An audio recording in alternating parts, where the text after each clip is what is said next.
Degree అందరూ ఇస్తారు. Career కి క్లారిటీ ఇచ్చేది మాత్రం కాన్ఫిడో. బెస్ట్ యూనివర్సిటీ సీట్ తో పాటు సెటిల్ అయ్యే స్కిల్ కూడా గ్యారంటీ.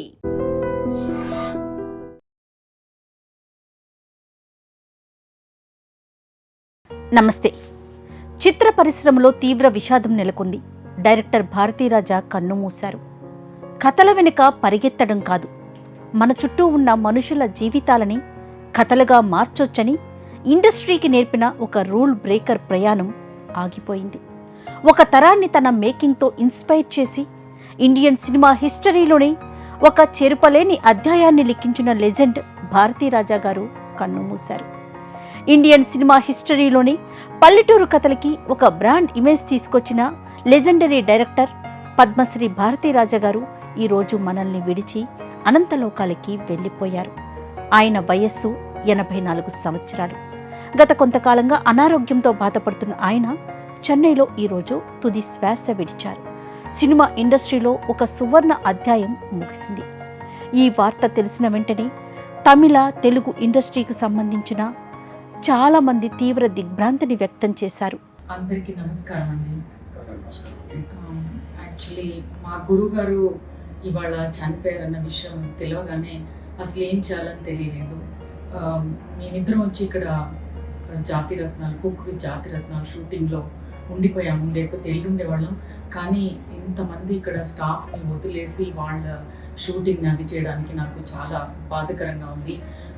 ఒక విషయం ఏంటంటే, నేను ఆలీ గారు ఫస్ట్ పిక్చరు అక్కడ చేసాము మేము కన్యాకుమారిలో. అది ఫస్ట్ పిక్చరు ఆయనతో చేసి మళ్ళీ ఆయన పోతూ ఉండగా మేమిద్దరం కలిసి చేయడం అనేది నిజంగా నేను మాటల్లో చెప్పలేను ఆ విషయం. బట్ ఏం చెప్పాలని తెలియటం లేదు నాకు. నిజం చెప్పాలంటే ఇవాళ నేను ఆర్టిస్ట్గా ఉండడం వల్ల ముచ్చర్ల అరుణ అని తెలియడానికి మా గురుగారు భారతరాజా గారు చాలా ఇంపార్టెంట్ అయిన రోల్ అన్నమాట. అది ఏం చెప్పాలి, ఏం చేయాలని తెలియదు. మనుషులు ఉన్నంతసేపు మనకి ఎక్కువగా తెలియదు. బట్ వాళ్ళు వెళ్ళిపోయిన తర్వాత మనకి చాలా బాధాకరంగా ఉంటుంది. బట్ ఏం చేయలేమండి. ఇవాళ ఉంటాము, రేపొద్దున పోతాం. కానీ ఇవాళ నిల్చొని నేనుండి ఇవాళ నన్ను గుర్తించడానికి కారణం మా గురుగారు భారతరాజా గారు ప్లస్ ఆలీ గారితో చేయడం నా అదృష్టంగా భావిస్తున్నాను. బట్ ఆ ఫ్యామిలీకి అందరికీ మా గురుగారికి చాలా కండోలెన్స్ అని నేను తెలియపరుస్తున్నాను. ఆయన మనసు శాంతిగా ఉండాలి, అది నేను కోరుకుంటున్నాను. బట్ నేను వెళ్ళుంటే బాగుండేది. బట్ ఈ పరిస్థితుల్లో నేను ఇక్కడ నుంచి మేమిద్దరం కూడా వెళ్ళలేకపోతున్నాం. గురుగారు భారతీరాజా గారు ఫస్ట్ ఫిలిం తమిళ్లో కళ్ళు కులీనమని అన్నగారిని పరిచయం చేసి, మళ్ళీ అదే అన్న సీతాకోచికలో ఉంటే బాగుంటుంది అని చెప్పి సీతాకోచికలో తను హీరోయిన్గా, నన్ను చైల్డ్ ఆర్టిస్ట్గా ఇంట్రడ్యూస్ చేసి ఈరోజు భారతదేశంలో ప్రతి తెలుగు వాళ్ళకి మీ ఇద్దరం తెలుసు అంటే అది భారతీరాజా గారు పుణ్యం వల్లే. And director always great. Director లేకపోతే నటుడు అనేవాడు పుట్టాడు. సో సీతాకోకచిలుక సినిమా నుంచి ఇద్దరు స్టార్స్ పుట్టారు. ఒకటి ముత్యాల రత్న గారు, ఒకటి నేను. అలాగే ఇంకా ఆ సినిమాలో చాలామంది ఆర్టిస్టులు కూడా ఉన్నారు. ద గ్రేట్ డైరెక్టర్ అండి. ఎందుకంటే శివాజీ గణేశన్ గారిని డైరెక్ట్ చేసిన గొప్ప దర్శకుడు వారు భారతీరాజా గారు. ఈ రోజున మన మధ్యలో లేరు అనే వార్త వినగానే నిజంగా మనసుకి ఎంతో బాధ కలిగించింది. అండ్ నన్ను ఇంట్రడ్యూస్ చేసిన భారతీరాజా గారు, సీతాకోకచిలుక తర్వాత ఆలీ అనే వ్యక్తి భారతదేశానికి పరిచయం అయ్యాడు. అండ్ వారి పుణ్యం వల్లే ఈ రోజున ఎన్నో వందల సినిమాలు యాక్ట్ చేసే అవకాశం, ఈరోజు ఒక యాక్టర్గా నేను నిలబడ్డాను అంటే అది భారతీరాజా గారు దయవల్లే. సీతాకోకచిలుక 46 సంవత్సరాల ముందు రిలీజ్ అయ్యి వారికి ఆల్మోస్ట్ ఇప్పుడే అంటున్నారు అరుణ గారు, వారికి 85 వయసు వచ్చేసరికి బర్త్డే చేసుకుని ఉంటే నేను రాధిక గారు ఇలాగ వారి ఇంటికి వెళ్ళాము, కలిసాము, మాట్లాడాము అన్నారు. బట్ ఈ రోజున ఇక్కడ షూటింగ్లో ఉండగానే మాకు ఈ వార్త తెలియగానే నిజంగా చాలా బాధ కలిగింది. ఈరోజు కానీ షూటింగ్ లేకుండా ఉంటే బాగుండేది. చెన్నై వెళ్ళి కనీసం ఆఖరి చూపులు మేము పంచుకునేవాళ్ళం. బట్ ఏంటంటే ఇంతమంది యూనిట్, ఎంతోమంది ఆర్టిస్టులు వచ్చున్నారు. మళ్ళీ ఈ కాంబినేషన్ అవ్వదసారికి డైరెక్టర్ గారు, టెక్నీషియన్స్ చాలామంది చెప్పగానే ఇక తప్పక నేను ఈ వీడియో పెడతాను. అండ్ అలాగే వాళ్ళ కుటుంబానికి నా ప్రగాఢ సానుభూతి తెలుపుతున్నాను. అట్లాగే ఒక కొన్నేళ్ల క్రితం వారి కుటుంబంలో కన్న కొడుకే తను అనారోగ్యం వల్ల చనిపోవడంతో ఇక వారి ఆరోగ్యం క్షీణించి ఇక వారు వెళ్ళిపోవడం జరిగింది ఈ రోజున. సో ఇదేమైనా మన మధ్యలో లేరు కాబట్టి వారి ఆత్మకి శాంతి కలిగించాలని, వారి కుటుంబానికి ఉన్నంత ధైర్యం ఇవ్వాలని ఒక యాక్టర్గా, భారతీరాజా గారి చైల్డ్ ఆర్టిస్ట్గా నేను ప్రగాఢ సానుభూతి తెలుపుతున్నాను. అదేనండి, సేమ్ నేను అదే ప్రార్థిస్తున్నాను వాళ్ళ కుటుంబానికి, అందరికీ కండోలెన్స్ తెలుపుకుంటూ మీ అందరూ ఆశీర్వాదాలు ఉండాలని మా గురువు గారు వాళ్ళని ఇద్దరం తెలవడానికి, మీ ఇద్దరు ఇక్కడ స్టాండ్ అవ్వడానికి మెయిన్గా భారతరాజు గారే. ఆయనకి చాలా ధన్యవాదాలు. ఒకటి నేను తెలుపుకోగలను. ఈరోజు భారతీయ చలనచిత్ర చరిత్రలో ఒక నల్లటి రోజు. కారణం ప్రముఖ దర్శకుడు, దర్శక ధీరుడు భారతీరాజా మరణం చాలా దిగ్భ్రాంతిని గురి చేసింది. సౌత్ ఇండియన్ ఫిలిం ఇండస్ట్రీలో ఒక లెజెండ్. ఎంతోమంది హీరోల్ని, హీరోయిల్ని సినీ పరిశ్రమకి పరిచయం చేసి వారిని ఎంతో ఉన్నత స్థాయికి తీసుకొచ్చిన దర్శక దిగ్గజం. అటువంటి దర్శకుడు భారతీరాజా గారి మరణం నన్ను ఎంతో కలిచివేసింది. వారితో నా ప్రయాణం, నేను సౌత్ ఇండియన్ ఫిలిం ఛాంబర్లో సెక్రటరీగా కానీ, ప్రెసిడెంట్గా కానీ ఉన్న దాదాపు 15 సంవత్సరాల కాలంలో ఆయనతో ఎన్నో మీటింగుల్లో, ఎన్నో డిస్ప్యూట్ మీటింగుల్లో అటెండ్ అయ్యి సానుకూలంగా ఆయన చెప్పే సలహాలు పాటించి, ఆయన మాట అంటే వేదంగా ఈయన ఇండస్ట్రీ అందరూ ఎన్నో సమస్యలను పరిష్కరించడానికి ఆయన ముందుకొచ్చిన దర్శక ధీరుడు, నిర్మాత, నటుడు. ఈ మధ్యకాలంలో ఎన్నో క్యారెక్టర్ వేషాలు వేసి అవార్డులు తీసుకున్న నట చక్రవర్తి. ఆయన గురించి ఎన్నెన్నో చెప్పచ్చు. ఆయన ఎంతోమంది హీరోయిన్ని పరిచయం చేశాడు, హీరోల్ని పరిచయం చేశాడు. ప్రస్తుతం ఉన్న హీరోయిన్లలో ఆర్ అక్షరంతో ఉన్న ప్రతి హీరోయిన్ ఆయన పరిచయం చేసిన వాళ్ళే. సపోజ్ రాధిక, రాధ, రేవతి, అలా కొన్ని పేర్లు ఉన్నాయి. అందరూ అలాగే కొంతమంది హీరోలు కానీ ఎంతో ముందు చూపుతో వాళ్ళని ఎంకరేజ్ చేసి వాళ్ళకి సినిమా పేరు మార్చి ఎంకరేజ్ చేసిన దర్శక ధీరుడు.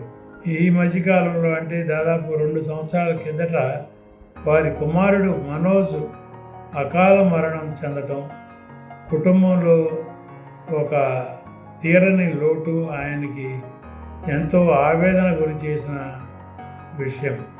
ఒక్కగానొక్క కొడుకు, అతన్ని హీరోని చేద్దాం అనుకున్నారు, దర్శకుడిని చేద్దాం అనుకున్నారు, ఎన్నో కలలు కన్నారు భారతీరాజా గారు. అటువంటి మనోజ్ 2 సంవత్సరాల కిందట చనిపోవడం అనేది ఆయనని ఎంతో కృంగదీసింది. అప్పటి నుంచే ఈ 2 సంవత్సరాలు ఆయన ఎంతో మనోవేదనకి గురై గత 5-6 నెలలుగా ఆరోగ్యం సరిగా లేక ఇంటికే పరిమితమైన దర్శక ధీరుడు, 85 సంవత్సరాల అనుభవజ్ఞుడు, ఎంతో కార్యక్రమాలకి, ఎన్నో ఫంక్షన్స్కి, ఎన్నో 100 days ఫంక్షన్స్, ఎన్నో 100 days సినిమాలు దర్శకత్వం వహించిన దర్శక ధీరుడు. వారి మరణానికి తెలుగు, తమిళ చలనచిత్ర పరిశ్రమలే కాదు, ఆల్ ఇండియా సినీ ఇండస్ట్రీ కూడా ఎంతో దిగ్భ్రాంతిని గురి చేస్తూ సంతాపం తెలియజేస్తోంది. వారి ఆత్మకి శాంతి చేకూరాలని ఆ భగవంతుని కోరుకుంటూ, వారి కుటుంబ సభ్యులకి ధైర్యాన్ని ప్రసాదించాలని ఆ భగవంతుని మరొకసారి కోరుకుంటూ సెలవు. ప్రముఖ దర్శకుడు శ్రీ భారతీరాజా గారు ఇవాళ ఉదయం పరమపదించడం మాకు చాలా పెద్ద షాక్కు.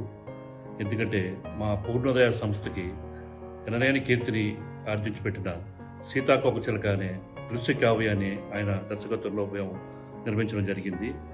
ఆయన ఒక ట్రెండ్ సెట్టర్, తమిళ ఫీల్డ్గా ఒక ట్రెండ్ సెట్టర్. అంటే అప్పటిదాకా స్టూడియోస్లోనే ఎక్కువ షూటింగ్ జరిగే రోజుల్లో నుంచి ఒరిజినల్ లొకేషన్స్కి తీసుకొచ్చిన ఘనత భారతీరాజా గారికే దక్కుతుంది. ఆయన తీసిన 16 వైదనీలే మొట్టమొదటి సినిమా. ఆ చిత్రం విడుదలైనప్పుడు మా సంస్థలో అసిస్టెంట్ డైరెక్టర్గా పనిచేస్తున్న వంశీ మమ్మల్ని తీసుకెళ్ళి ఆ సినిమా చూపించి ఇటీవల మన సంస్థలో ఆయన దర్శకత్వంలో ఒక సినిమా చేయాలనేది మా నాన్నగారికి చాలా ఒత్తిడి తీసుకొచ్చి మేము భారతీరాజా గారిని కలవడం జరిగింది. అలాగే ఆయనతోటి శంకరాభరణం తర్వాత అందరూ శంకరాభరణం ఎంత గొప్ప విజయం అయింది, దాని పెద్ద సక్సెస్ అయింది, దాని తర్వాత వచ్చే చిత్రం ఎలా ఉంటుంది అని అందరూ ఊహించే టైంలో నెక్స్ట్ సినిమా సీతాకోకచిలుక చేయడం పెద్ద సాహసం అనిపించింది. ఆ రోజుల్లో అందరూ అన్నారు, ఏంటిది అప్పుడేమో మ్యూజిక్తో చేసే, ఇప్పుడేమో లవ్ స్టోరీ అంటాం, కొత్త వాళ్ళు అంటున్నారు ఏంటని.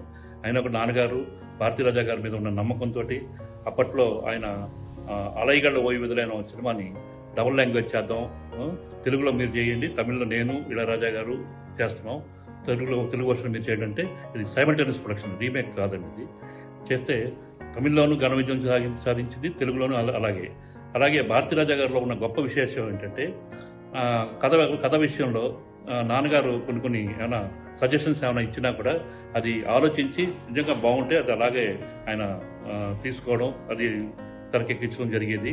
ఉదాహరణకి ఆ చిత్ర క్లైమాక్స్ విషయంలో భారతీరాజా గారు ఏమో ట్రాజడీ ఎండింగ్ చేద్దామని, నాన్నగారు వద్దు దాన్ని హ్యాపీ ఎండింగ్ చేయాలి, ఇద్దరు 2 కులాలు పిల్లలు ఒకళ్ళొకళ్ళు ప్రేమించుకుని దానికేమో మనం అడ్డుకట్టుగా వేయడం కరెక్ట్ కాదు, దాన్ని మనం ప్రోత్సహించాలి అని చెప్పి దాన్ని అప్పటికప్పుడు డిస్కస్ చేసి దాన్ని ట్రాజడీగా తీసాం షూటింగ్. దాన్ని మళ్ళీ హ్యాపీ ఎండింగ్ చేసి ఘన విజయం రెండు లాంగ్వేజ్లోనూ, తెలుగు తమిళ 2 లాంగ్వేజ్లోనూ సూపర్ డూపర్ హిట్ అయ్యి అప్పట్లో సీతాకోకచిలుక సినిమా ఒక ట్రెండ్ సెటర్ అయింది తెలుగు ప్రేమ కథల్లో.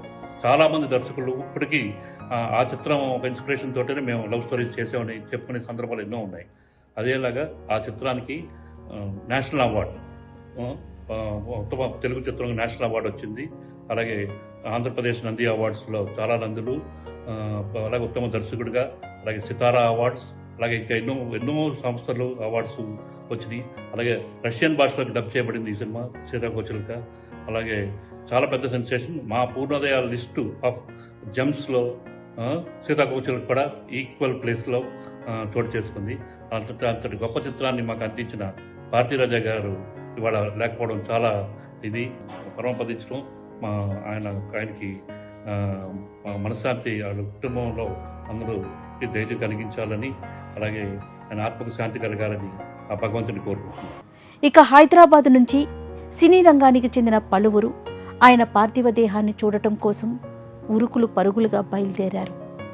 ఇక అసలు ఎవరి భారతీరాజా, సినిమా రూపురేఖల్ని ఆయన ఎలా మార్చేశారో చూద్దాం. 1941లో తమిళనాడులోని తేని జిల్లాలోని ఓ సాధారణ పల్లెటూరులో పుట్టారు భారతీరాజా. సినిమాపై ఉన్న పిచ్చితో చెన్నై వచ్చి ఎన్నో కష్టాలు పడి అసిస్టెంట్ డైరెక్టర్గా మారారు. ఆ రోజుల్లో సినిమాలన్నీ స్టూడియో సెట్స్లోనే జరిగేవి.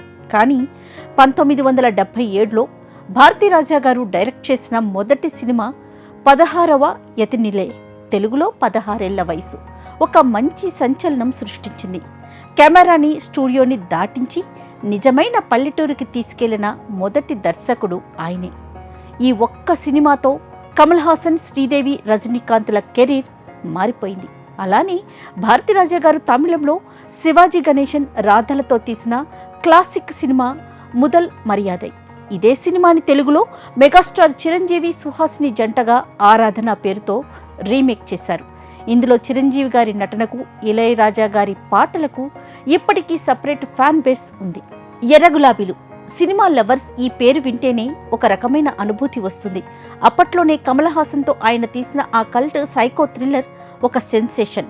ఒక్క ఎర్రగులాబీలేంటి, టాలీవుడ్లో ఎన్నో క్లాసిక్ సినిమాల వెనుక భారతీరాజా గారి ముద్ర ఉంటుంది. ఆయన కేవలం కథలనే కాదు, ఇండస్ట్రీని ఏలే స్టార్లని కూడా సృష్టించారు. ముఖ్యంగా ఆయన హీరోయిన్ల విషయంలో ఒక క్రేజీ రూల్ ఫాలో అయ్యేవారు. అదే 6 లెటర్ సెంటిమెంట్. రాధిక, రాధ, రేవతి, రంజని ఇలా ఒకరేంటి, మన తెలుగు స్టార్ విజయశాంతిని కూడా వెండితెరకు పరిచయం చేసిన గాడ్ ఫాదర్ ఆయనే. కొత్త వాళ్ళతో కోట్లు కురిపించే సినిమాలు తీయడం ఆయనకే చెల్లింది. అందుకే ఇండస్ట్రీలో ఆయన్ని అందరూ గౌరవంగా ఇయక్కునర్ ఇమయం అంటే దర్శకులకే శిఖరం అని పిలుచుకుంటారు. కేవలం కమర్షియల్ సినిమాలే కాదు, సీతాకోకచిలుక, తూర్పు వెళ్లే రైలు వంటి అద్భుతమైన చిత్రాలతో 6 జాతీయ అవార్డులు, కేంద్ర ప్రభుత్వం నుంచి పద్మశ్రీ పురస్కారాన్ని అందుకున్నారు. కేవలం డైరెక్టరే కాదు, ఈ మధ్యకాలంలో మహారాజా, తిరు సినిమాల్లో తాతగా నటించి నటుడిగాను మెప్పించారు. గత ఏడాది తన కొడుకు మనోజ్ భారతీరాజా మరణంతో ఆయన మానసికంగా చాలా కృంగిపోయారు. ఈరోజు ఆయన భౌతికంగా మనల్ని విడిచి వెళ్ళినా ఆయన సృష్టించిన పల్లెటూరి పాత్రలు, ఆ మట్టి వాసన వెండితెరపై ఎప్పటికీ సజీవంగానే ఉంటాయి. ఇండియన్ సినిమా ఉన్నంత వరకు భారతీరాజా గారి పేరు చిరస్థాయిగా నిలిచిపోతుంది.